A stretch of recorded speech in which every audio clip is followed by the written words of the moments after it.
Assalamualaikum warahmatullahi wabarakatuh. Nama saya Putri Aprilia, NPM 1951020407. Di sini saya akan menyampaikan materi pertama, yaitu mengenai bidang industri perbankan.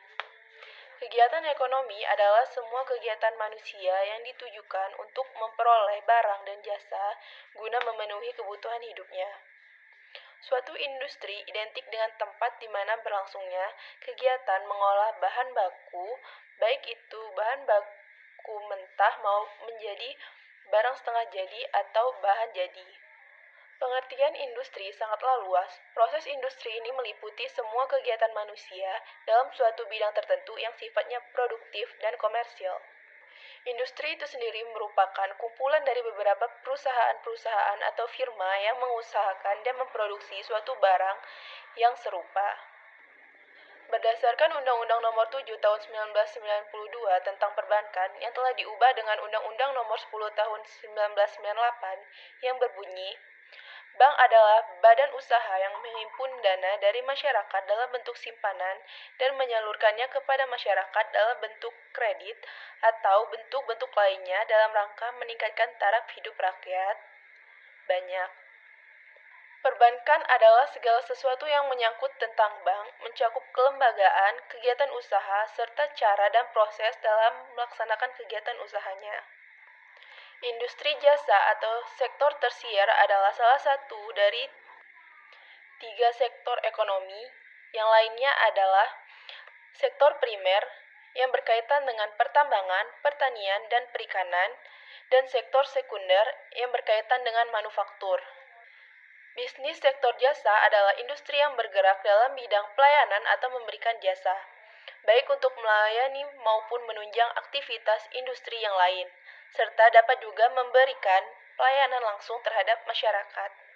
Industri jasa keuangan atau IJK adalah kumpulan perusahaan atau institusi dan lembaga pendukungnya yang berusaha di bidang jasa keuangan. Jenis industri jasa keuangan yang diatur dan diawasi oleh Otoritas Jasa Keuangan meliputi industri perbankan, industri pasar modal, dan industri keuangan non-bank yang terdiri dari perasuransian, dana pensiun, perusahaan pembiayaan, dan pegadaian. Baik, selanjutnya saya akan menjelaskan materi yang kedua, yaitu perubahan di bidang industri perbankan. Menurut Riyadi, industri perbankan baik nasional maupun internasional mengalami perubahan saat ini sebagai akibat terjadinya hal-hal sebagai berikut, yaitu yang pertama, modernisasi. Pada dasarnya semua bangsa dan masyarakat di dunia ini senantiasa terlibat dalam proses modernisasi, meskipun kecepatan dan perubahannya berbeda-beda. Modernisasi adalah suatu proses transformasi dari suatu arah perubahan ke arah yang lebih maju atau meningkat dalam berbagai aspek kehidupan masyarakat. Nah, di bank-bank saat ini mengutamakan peningkatan pendapatan bunga dari aktivitasnya melalui sarana pasar uang dan pasar modal, maupun fee atas jasa-jasa yang diberikan seperti penerbitan kartu kredit, penerbitan bank garansi, pembukaan LC, dan lain sebagainya. Adapun yang kedua yaitu deregulasi. Deregulasi perbankan adalah kondisi terjadinya perubahan peraturan-peraturan dalam industri perbankan. Deregulasi dimaksudkan membuat kondisi perbankan lebih stabil khususnya di Indonesia. Yang ketiga, privatisasi. Privatisasi ini membantu terbentuknya pasar bebas, mengembangkan kompetisi di antara kompetitor dan memberikan harga yang lebih kompetitif kepada publik. Dengan adanya privatisasi, bank dituntut untuk lebih berkinerja lebih baik dan meningkatkan kualitas sumber daya manusia, lebih transparan, dan lain sebagainya. Yang keempat, internasionalisasi. Internasionalisasi ini adalah istilah yang menggambarkan dibawanya suatu permasalahan lokal atau regional menjadi urusan dunia internasional atau antar bangsa. Yang kelima, sekuritasi. Bank yang berada di negara yang tingkat keamanannya stabil dan tidak terjadi kekacauan baik di bidang politik maupun ekonomi akan menunjang kinerja bank menjadi lebih baik lagi. Jadi keamanan di suatu negara itu berdampak kepada bank. Apakah dia akan menjadi lebih baik atau tidak? Yang keenam, customer sophistication. Konsep pemasaran bertujuan memberikan kepuasan kepada pelanggan yang pada akhirnya akan menghasilkan profit bagi perusahaan. Bank dalam menjalankan fungsinya sebagai lembaga intermediasi antara surplus spending unit dengan defisit spending unit tidak hanya bersaing dari segi pricing saja, namun dari layanan produknya juga memberikan kemudahan dan pelayanan yang baik. 7. Pemenuhan kebutuhan modal minimum atau capital adequacy ratio. Dari perspektif bankir, penggunaan modal yang kurang adalah cara untuk menarik keuntungan aset sehingga menghasilkan tingkat pengembalian ekuitas tinggi. Nah, setiap bank diwajibkan untuk memenuhi pemenuhan kebutuhan modal minimum atau yang dikenal dengan istilah capital adequacy ratio atau CAR. Baik, itu saja yang bisa saya sampaikan. Terima kasih. Selanjutnya akan dilanjutkan oleh teman-teman saya. Krisis perbankan. Di industri keuangan, salah satu bagian yang bertumbuh sangat pesat adalah sektor perbankan. Menurut Hanson 1990, perkembangan sektor perbankan secara pesat dimulai pada tahun 1990-an, di mana deposito dan modal bank komersial di sebagian besar negara sedang berkembang mengalami kenaikan yang pesat terhadap GDP. Beberapa pakar mengutamakan alasan-alasan yang mendukung pernyataan bahwa industri perbankan sebagai industri yang memerlukan perhatian khusus. Alasan-alasan tersebut antara lain adalah bahwa industri perbankan memiliki yang pertama, rasio kas terhadap aset yang rendah, kedua, rasio modal terhadap aset yang rendah, ketiga, rasio dana jangka pendek terhadap total deposit yang tinggi. Menurut Batunangar 2002 menyatakan bahwa terdapat dua kutub utama yang membahas mengenai penyebab krisis finansial termasuk di dalamnya krisis perbankan. Pandangan pertama berpendapat bahwa penyebab utama krisis adalah fundamental ekonomi yang lemah dan ketidakkonsistenan kebijakan. Pandangan yang kedua berpendapat bahwa akar dari krisis adalah contagion effect dan pasar yang tidak rasional.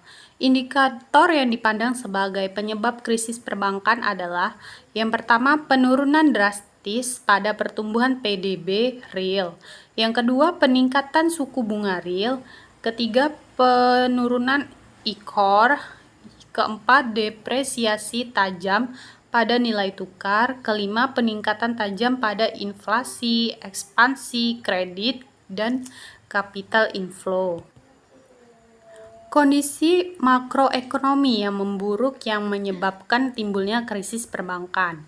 Dalam hal itu, pertumbuhan PDB yang rendah sangat berkaitan dengan peningkatan risiko pada industri perbankan.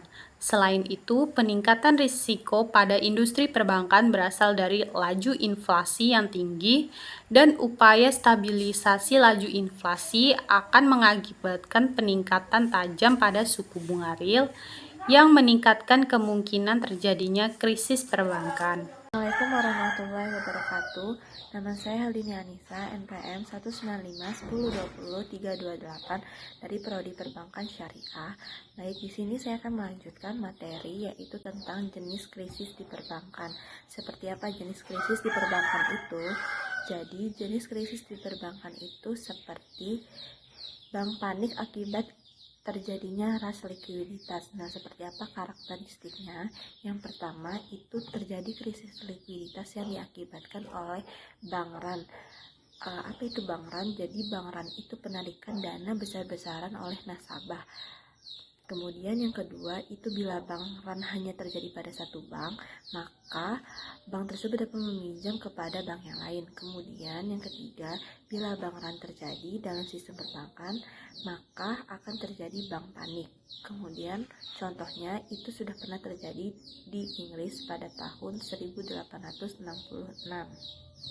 Kemudian kebijakan-kebijakan seperti apa yang digunakan untuk mengatasi terjadinya krisis bank di Indonesia? Yang pertama itu kita bisa membatasi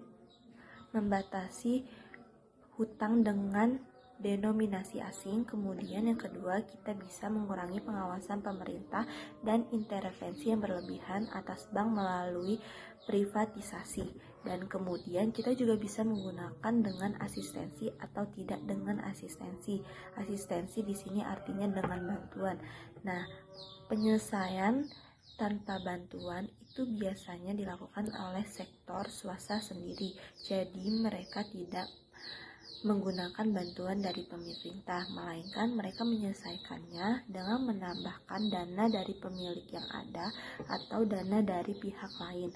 Kemudian kalau untuk penyelesaian yang dengan adanya asistensi atau dengan adanya bantuan itu biasanya dilakukan oleh bank sentral. Kemudian krisis keuangan global. Krisis keuangan global mempengaruhi kondisi bank di Indonesia seperti bank syariah. Bank syariah menggunakan sistem jual beli dan sistem bagi hasil. Nah, hal ini menunjukkan hal yang berbeda atau kondisi yang berbeda dengan bank konvensional di mana mereka menggunakan bunga. Nah, dampak krisis keuangan yang menyebabkan menaiknya tingkat bunga ini mempengaruhi likuiditas bank konvensional. Sedangkan bank syariah, mereka tidak memakai bunga, sehingga hal ini menjadikan bank syariah mampu bertahan dari fluktuasi tingkat bunga. Selain itu, kinerja keuangan bank syariah itu lebih baik dibandingkan dengan bank konvensional, yaitu bank syariah jadinya lebih konsisten dan lebih efisien. Sekian penjelasan dari saya. Terima kasih.